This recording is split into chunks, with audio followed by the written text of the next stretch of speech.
Hi everyone, welcome back to the channel.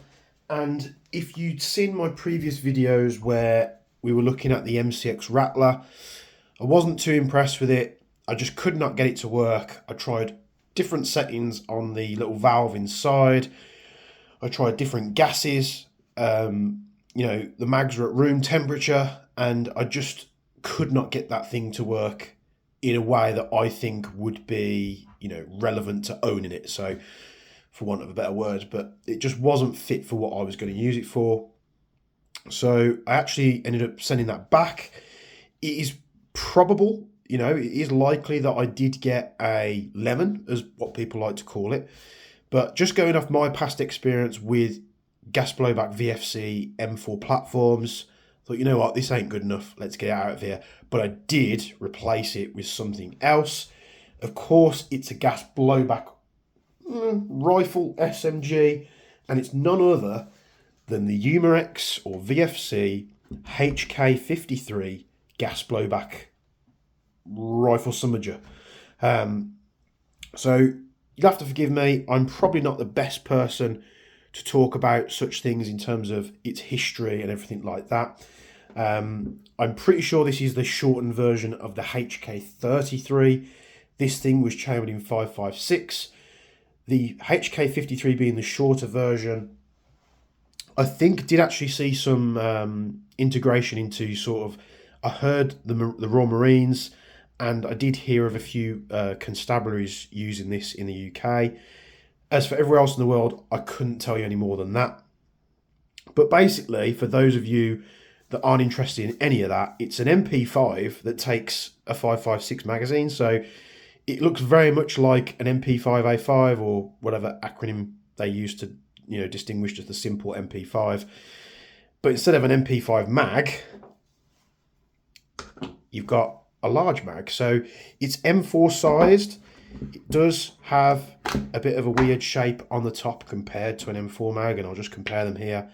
They are very, very close indeed, and you would like to think that, being as they chambered or they held the same rounds. Now, this is a gas blowback rifle. It's, brought to us by Umarex under license for the HK licensing, and it's produced by VFC. Now, I was very, very impressed with their MP5 series.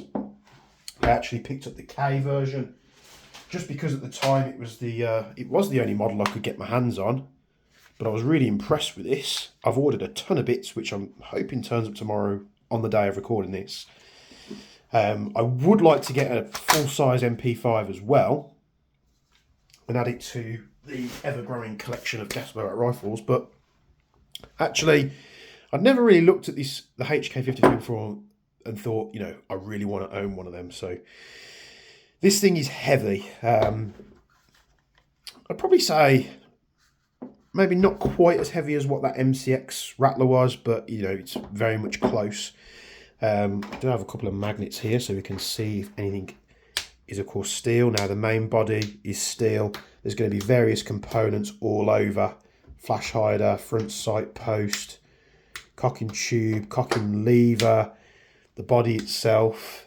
The rails of the stock I don't think are. I think it's just attracting through to the metal at the back. The pins, of course, the stock rear piece that, sort of fits onto the receiver there, and selector, trigger, maybe not the mag release lever itself, but the mag release, the bit that actually connects to the magazine, is steel as well. So there's tons of steel components.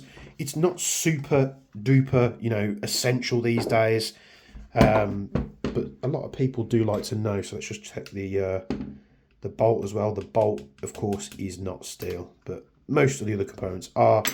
That boring guff out the way, we've got a gas magazine here. It fills at the back at the top, much like a lot of the VFC magazines. I'm just going to make sure I've got gas in here, which I have. So, very cool, right? It's a little bit of a, I'm going to refer to it as the MP5's big brother. I know that's not correct, but, it's got a nice, lovely weight to it because of how it's constructed. You've got the same HK53, G3, MP5, cocking lever, and, you know, sort of manual of arms that you'll use like people more predominantly know because of the MP5 platform. We've got the older style lower on here. Now, what I have read is that the MP5 lowers like this, so you can get this one, which I think is the navy, don't quote me on that. You can also get the one with 3 round burst, and you can get this older style early variant grip. And I've read that they're all cross change compatible and this, that and the other. So if you have an MP5 like the K and it doesn't have 3 round burst, you can fit the lower and it will give you 3 round burst. So that is great. So if you have an MP5, like I've got a K, you know, a HK53 and a G3 maybe, all the parts are kind of interchangeable, barring bolts and magazines and such. So if you've got a specific, you know, loadout or build in mind, at a later date, I could shove that newer, lower frame on and just go away. But this is the older frame. It's not ambidextrous on the selector like that one is. I do find when switching this that I found, messing about with it, is if you try to go from safe to semi, it's really tough. So tough, in fact, that when you actually, the detent brakes to go to the next one, it completely skips past 1 and goes to 25 or somewhere in between. It's very difficult unless you sort of pinch your fingers like that to sort of select semi. So let's say you're in a gaming environment, you've got this, you can actually do it a lot better actually, saying that with the stock out and you've got a bit more downwards force compared to forcing it in towards the body. It's not as bad as what I originally thought. It's actually pretty damn usable. So this will be using the same style system as the MP5, as when the gun is empty, the loading nozzle actually sits on the follower for the magazine, and that's what stops you from firing. Now, what we can do on these magazines is we can pull this little lever to the side. We pull the one next to that downwards. If I can do this all in one motion, or do I pull it upwards? I think it's upwards. So first lever to the side, this little lever here, we push that up, and then we can pull that tab on the top there, and that basically disappears the follower down a little bit. So now when I put the magazine in and I charge it, it will dry fire. Now what I will say at the moment, I don't have one of those little heat guns here, to temperature guns to show you, but it is insanely cold here at the moment. I've got the heating on full whack, which has only been on for the past 15 minutes because just got home. This magazine is extremely cold, so I just want to give that information to you ahead of time. I've been playing around with this since it got delivered, and it absolutely rocks. Where I had a lot of trouble with the MCX Rattler, but we've got it on semi. You can HK slap these things, and let's take a quick demonstration of it firing. It is a lot more comfier to hold in your right hand than your left with the frame, obviously because of how it's molded. You can do it, it's just not as comfy. Very responsive and full auto. A lot better than that Rattler, isn't it? So you can also use the push button here to eject the mag, so you can press that or you can pull the lever. Now, just in terms of, like, I'm a right-handed shooter, so I'll be pulling the magazine out with my left hand. It's just much easier to get used to that MP5 style of ripping the magazine out. The trigger, let's take a look. Let's ghost it together. So there's hardly any take up there at all. There's a wall straight away. Brake. The resets tend to not be as good on these. Yeah, it's a bit notchy. So the trigger's very notchy on the return, but the brake is, you know, it's good. It's acceptable. You know, not the best, not the worst. The stock is your normal MP5 sliding style stock. Now the difference with this one compared to other MP5s that I've had is there's no in-between notches on the stock. So as you press that, it will come all the way out, and that's it. There's just one setting. I have noticed that on this model there is a bit of wobble on the stop there. I always seem to get the wobbly ones, but neither here or there. Could probably pack it out a little bit, maybe change it down the line, who knows. So to take this thing in terms of field stripping, we can push this rear pin out, and it actually shoots out there because of the recoil spring. So you've got a buffer on the back here, and if we wanted to, we could just pack this area out in between this and the receiver just to make that a little bit more rigid. You do always have a bit of play in the slide rails anyway. So we're going to pop the front pin from the lower here off as well, and we can remove the trigger group. That all comes out as one. They're all pretty much the same, barring the one that's got the 3-round burst. So if you've seen one, you've kind of seen them all, but you know, nicely made. I dare say if we get the magnet on there, hammer, steel, other hand parts, levers, there's loads of steel components in there. Not the valve knocker though, that's not steel. So once we took the layer off, obviously we could pull the recoil spring out. It actually has 3 springs. You've got a really heavy duty spring at the back section here. You know, a nice long spring in the middle, and then a little one at the front. So you've got like a three spring style recoil set up here. And if we charge that back, we can remove the bolt. Now I can't remember on the MP5 if that is shiny like that one. Let's have a quick look. So on the MP5K, you'll see the whole bolt there is just, it's all black metal. So with the HK53, we get a different finish on the bolt. Now it is quite light. You can see how much grease is in there. We're gonna have to clean all that off and get some better lubricant on there. But there's a lot more detail. So you've got the sort of greyish green finish of the bolt. You've got a little black plastic piece there, and then you've got this brass / copper coloured piece. I think this is to do with like the ejector, but I'm not a firearms expert, so don't quote me on that. But it's nice. The attention to detail is nice. The nozzle looks like it's much better quality than what was found on the Rattler, and we will see if this does the same kind of damage to the router as the MP5K. You'll see there, much better. We can obviously turn that empty mag detection thing back on by hitting that little switch. And that is it field stripped. So to take the handguard off, it's just another pin at the front there. Pop that out, and this all comes off pretty damn easily. And then to adjust your hop, you have this plastic ring here, which does have fins on.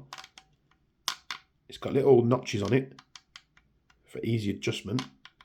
And that's how easy it is. So one pin, take your handguard off, you can set your hop while you're firing the gun, and then you pop your handguard back on. Dead simple indeed. Not entirely sure how this piece comes out. I'm not going to mess with that just now. And then to put it back together, I'm going to pop the bolt back in. There's a lot of grease in there, which I'm going to have to get cleaned up. Put that back in as well. We'll take the lower with the trigger group in. I'll slot that back into place.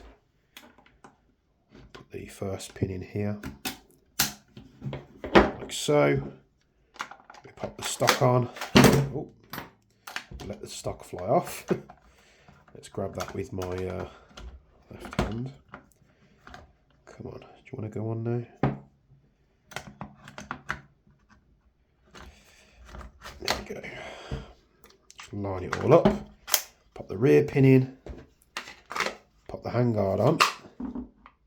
And we'll pop the front pin in. And that is it. That's how simple it is. Now you're probably wondering if this is going to be the same FPS wise as the other VFC gas blowbacks we've looked at. It's a good question, we're going to find out. But what I do want to say is the attention to detail with the markings. Now, many of you might not know what this is, but these are actually proof marks. So here in the UK, we have a proof house. All firearms gets proofed. So what they'll do is they'll send one for testing. They'll do all these kinds of tests. Once it's passed, you can put the proof marks onto the guns, firearms, whatever you want to call them. In airsoft, it means absolutely nothing. It's just an authentic marking as to what was there on the real HK53. Right, let's get some BBs. Get some old .3s, because that's what I tend to use for the tests. Is this magazine going to be as easy to fill as the other VFC rifles and SMGs? Let's find out. Don't want to knock that BBs over. So, finger behind the feed lips, thumb in front, speedo at the top. And yeah, it's just as easy to fill it. No need for an adapter. It would be, I suppose it would be easier with an adapter. You could put it on there and it would perfectly align it, but you don't necessarily need it. I'm going to lock the bolt to the rear while I just put my specs on. Got the chrono ready. It's set to 0.3 gram BBs. Make your prediction now. Is this going to be low? Is it going to be high? Who knows? It's a Umarex product, so it should have come through the correct channels for a UK release. And nothing. Have we got one loaded? One's in the chamber. Gun didn't fire. Now, I have seen some similar things with these. I think it's to do with these parts getting stuck like that, you see. So what happens is that little arm gets stuck where it needs to be, sat in the middle like that. So I have seen other people have issues with this. We'll have to see if it's more of a issue than I hope it is. But let's try again. So yeah, looks like we're low.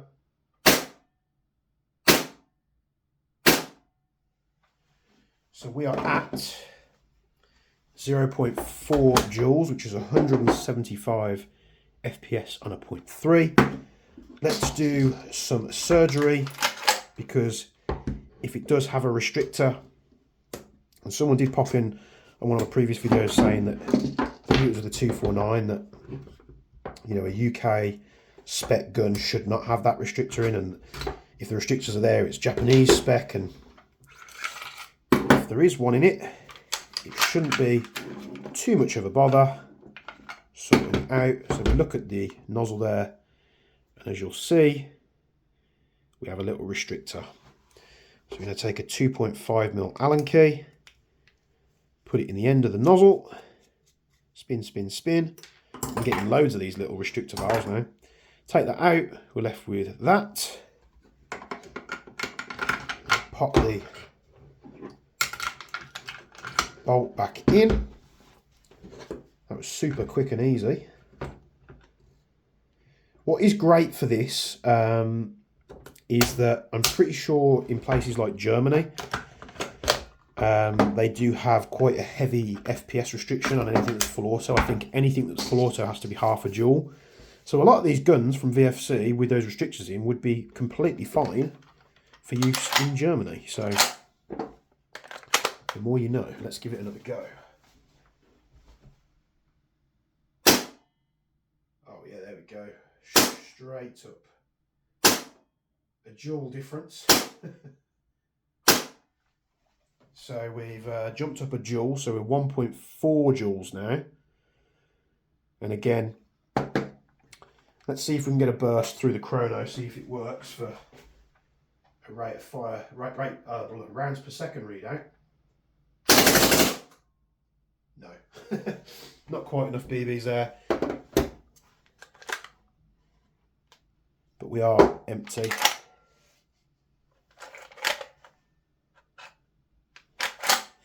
Yeah, nothing in the chamber. So 0.4 joules, take the restrictor out, you're at 1.4 joules. If this is going to need a valve in the nozzle, so be it. I've heard the VFC ones are pretty easy to get hold of. If we can't get those, we could just take these little restrictors and we can just open them up a little bit more to get the desired FPS that we need. We could actually probably just file the end down. Maybe I'll have a play with that. If you guys want to know what if we do any modifications to the restrictors, what power we get, let me know in the comments below and I'll make that a video. So thank you very much. I've probably been waffling on far too long on this video. Just thought I'd update you what replaced the Rattler HK53. Got some bits on the way for this. I've got some bits on the way for the MP5K, and I've also got some bits on the way for the gas blowback 249, as well as another replica, gas blowback replica, which you might have seen from Lambda Defense. It's the GHM9 from B&T. Hardly any videos on YouTube whatsoever at the moment on that GHM9. Mine's coming tomorrow, so as soon as it comes, I'll make sure a video gets put up and we'll have a look at that together. Thank you very much for tuning into this video and sticking it all the way through. If you have done, appreciate it very, very much. If you like the content that I put out, a like and a subscribe down the bottom would always be appreciated. But as always, from me and Bench, I'll see you in the next video. Thank you.